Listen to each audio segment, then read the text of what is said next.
Lady Eilean, Chapter 61. The Great Hall was already bursting with people as Alex and I made our way through the double doors. Wafts of ale, wine, sweat, and fire produced a heady blend of smells that whirled in the air, mingling with the thrill of the attendees. Fealty, the final and most important ceremony of the gathering, had arrived. We pushed our way through the crowd, ducking under elbows and dodging the splash of liquid from unsteady hands holding aloft overfilled cups. Partygoers stopped us and offered us sloppy congratulations on our wedding. Men pinched our cheeks and blessed us with large broods of boys. We waved off their well wishes. Women hugged us, lamenting that we would soon be gone from Elmsmere. Emerging from the crowd at last, Alex and I arrived at the foot of the dais at the middle of the hall, the same stage I had mounted for my standing and wedding. My brothers were there, standing with stiff posture to the left of father, who sat on the laird's seat. Mother perched dutifully behind his right shoulder. Earlier she had informed me that I would stand alone in a place of honor set aside just for me as thanks for my service to the island during the war. Noting my arrival, Mother crossed the stage. "There you are. What took you so long?" I looked over my shoulder at the crowd and shrugged. Playing the role of willful daughter brought to heel makes me less than cooperative. Alex snickered and rubbed my lower back. There were many who wanted to celebrate our marriage. In front of so many people, Mother couldn't roll her eyes or berate me, not if she was about to beg for their fidelity. She could not stop herself from bulking, however, when she noticed my outfit. "What in the world are you wearing?"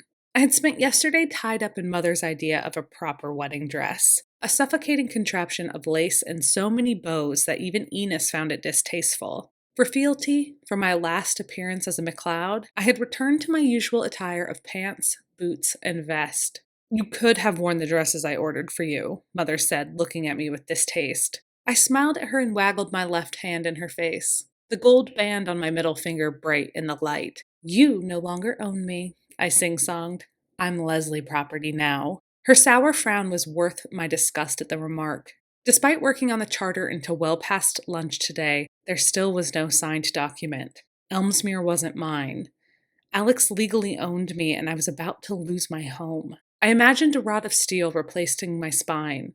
I would not falter. I refused to look defeated. Everything I worked for was moments away from being ripped away from me.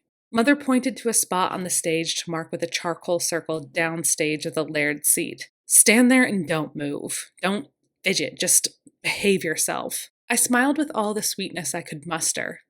It wasn't much. Alex laughed and pecked my cheek. "Good luck." Climbing the stage, I watched as Callum, Enos, and Angus emerged from the crowd and joined Alex. A little drunk, their eyes were glassy and wide. They applauded and cheered for me as I stood in my assigned spot. I was glad to have them close, to feel their support. Bess, Wallace, and Meredith sat on a nearby bench. Father looked regal, but tired. Alert, but with sloping shoulders that exaggerated the pallid color of his face. Alan McNeil had told me a gathering was the worst thing for a man as ill as my father. The strain of so many guests would wear away any progress that was made in his healing. They had been working together the past few weeks, and father did boast longer periods of lucidity, but progress was hard won and undone after every night of ruckus. Alex stood by the dais, his eyes fixed on my father, assessing every breath, every blink. I knew he would intervene the moment the ceremony became too much. Father wore an ancient diadem of burnished gold around his forehead, passed down from laird to laird in the MacLeod line. Knowing now that its first wearers were women, I could see how it was crafted for a more feminine brow, the carvings of wildflowers and wheat, the thinness of the band, the tasteful ornamentation. The crown sang to me, and I longed to snatch it off Father's head and ram it down on my own. Considering the scale of miserable occurrences in my life, from starvation and poverty to being born, losing Elmsmere ranked as the worst. I wanted to open my mouth and scream, wailing until everyone begged me to stop, their ears bleeding. This was my home, my castle, my kingdom.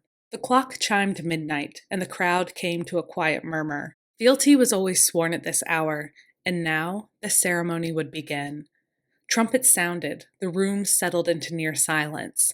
Conversation stopped mid-whisper, and all eyes turned toward the stage. The target of their gazes seemed off. I couldn't tell if it was a trick of the low light or my own delusions of grandeur, but it seemed to me as if everyone was staring at me, and not my father. Kind and humble people of Elmsmere, Father stood, addressing the crowd with his powerful voice. He stepped forward, held his arms out wide, welcoming them all into his embrace. Though the war ended long ago, for the men of this land it only ended recently. It is with happiness that we find ourselves returned home. Now you have arrived here, at the seat of your laird, not only to celebrate our homecoming and glorious campaign, but to enjoy the festivities of my daughter's wedding. There was a round of polite praise. I crossed my arms and shifted my weight to one foot. We mourn the loss of those who did not come home. A laird never wants to ask for the lives of his people. It is with heavy heart that he does so. For your sacrifices, I thank you. I turned my head and scowled at those words. Inappropriate though my response was, I found Father's word abhorrent. I wish to commemorate this time, this gathering with our last rite. Heads of households and landowners, it honors the MacLeod family to receive your oaths of loyalty and service. I ducked my head, bracing myself for the first man to step forward and forever separate me from the only role in life that held for me the sense of destiny. You will all notice my daughter, Eilean, beside me.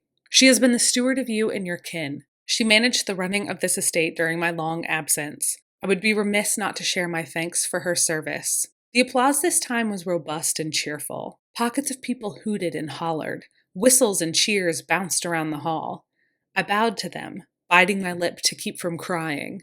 My heart felt like a hollow cave as the loss became real. When I lifted my head, I saw the governing heads of the delegation slip in through the hall's double doors. They looked arrogant and satisfied, their faces a mixture of glee and delight. I squinted at them, trying to read their expressions. A brash, coltish laird from the north noticed my stare and winked. Father returned to the laird's seat and settled into his perch. There was a second blasting of trumpets. Men in the crowd shuffled towards the center of the room, passing their goblets and hats over to their wives. Lining up, they prepared to bend the knee. Mother commanded me with a delicate flutter of voice. You may stand down now, Eilean. Join your friends in the crowd if you wish to watch. Stunned by her humiliation, which I so seldom saw coming, I dragged myself towards the steps. My cheeks blazed, and I fisted my hands at my side.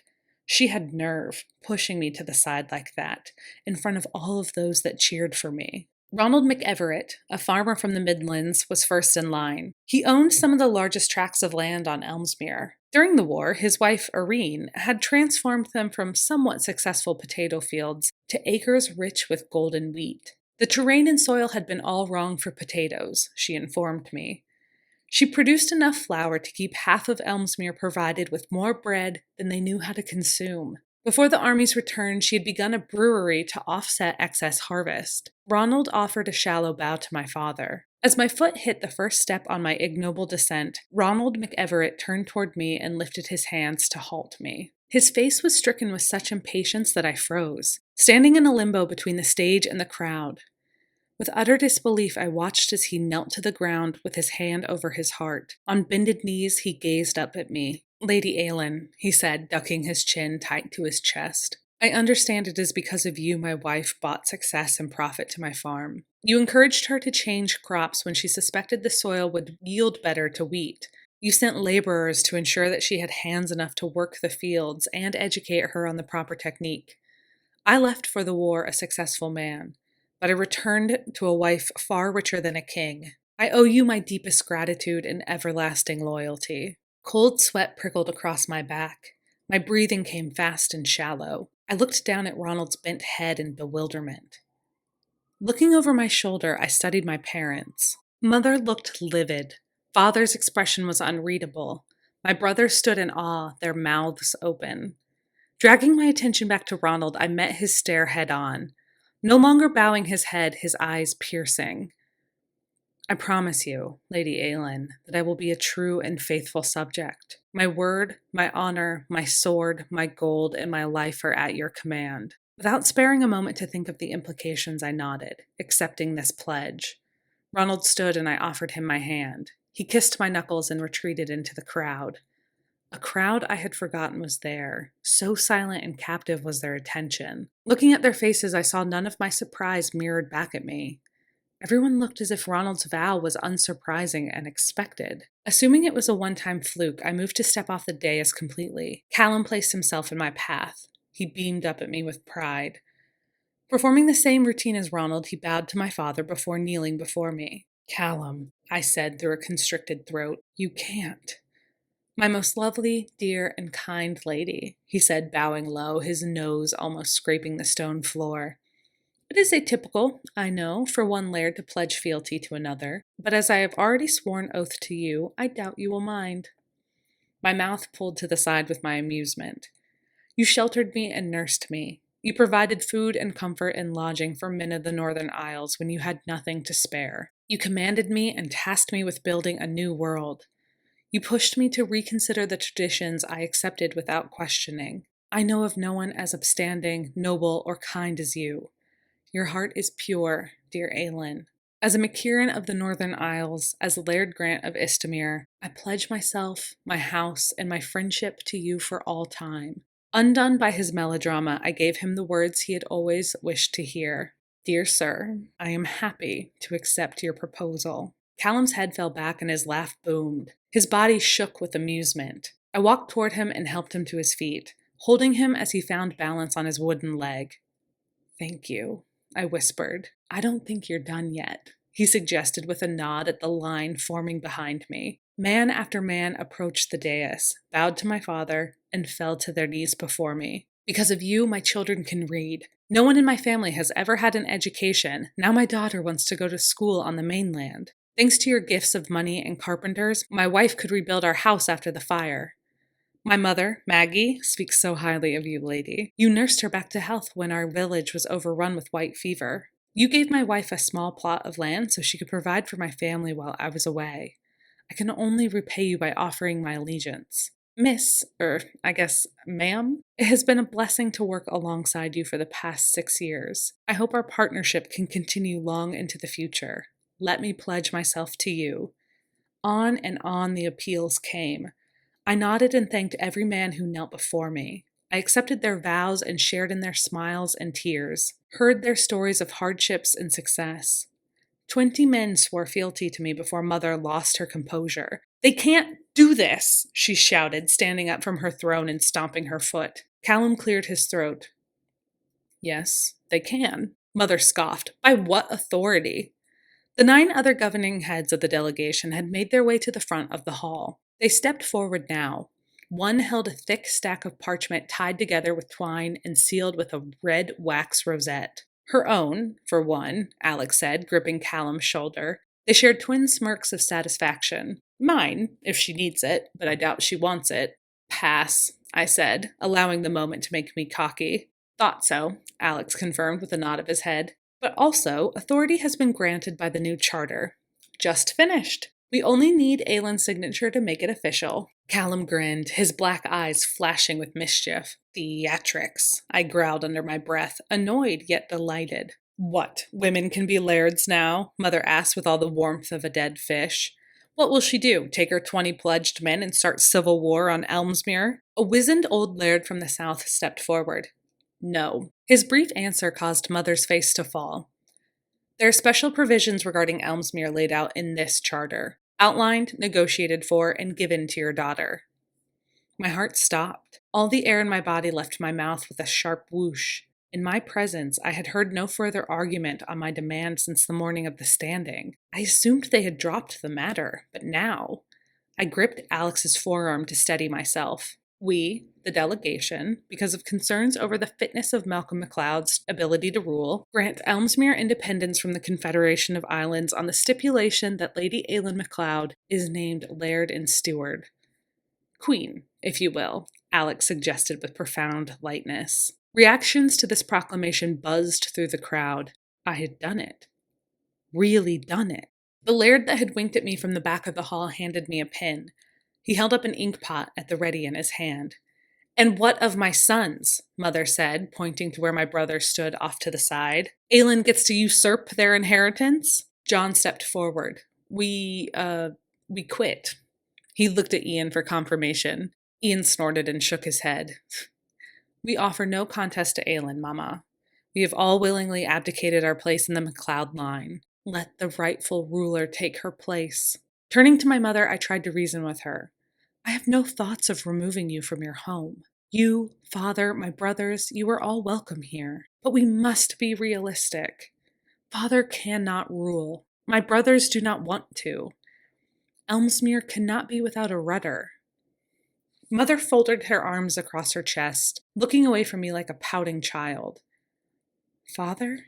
I asked, my voice thin and childlike. If I was seeking guidance or permission, I didn't know. His silence worried me. I braced myself for the worst. His disapproval, his anger, his outrage. There was nothing, just a void. Father only stared across the crowd, face slack, eyes blank. Gone, lost to the prison of his mind. It was demonstration enough to make even Mother's shoulders droop. Alan rushed to the stage and took Father's pulse.